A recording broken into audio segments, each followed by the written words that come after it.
Hello guys, isa na namang lost drain plug ang ating i-retread. Honda Wave ito. Ayan po, i-retread na po. Yan yung gamit ni Kuya Egay na pang retread sa drain plug. So guys, kami kapag nagre-retread kami ng drain plug, no need na po namin ibaba ang makina. So, medyo tipid tips po tayo. Hindi na natin yan dadalhin sa machine shop.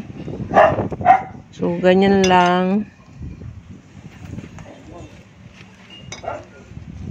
I-retread natin ang drain plug na yan, guys.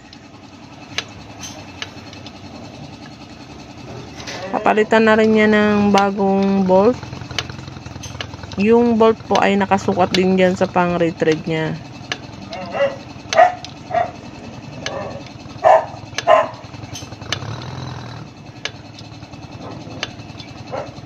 So, yan po yung, ganyan po yung ginagawa ni Kuya Egay. Ayan, nagre-retread na po yan ng drain plug.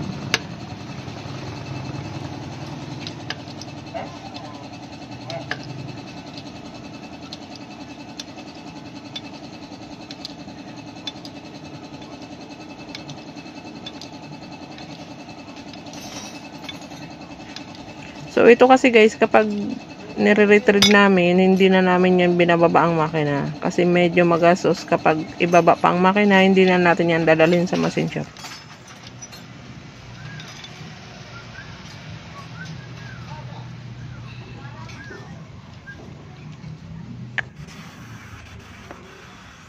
And then, pakatapos po i-retread, hanginan po yan para mailabas yung mga niretread doon. And then, yung bolt na yun na bago ganyan po, ayan na po siya, inilalagay na.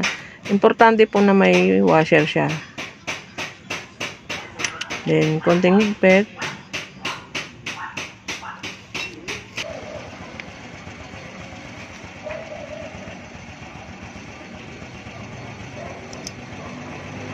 Ayan, tapos na po yan i-retread. Thank you so much.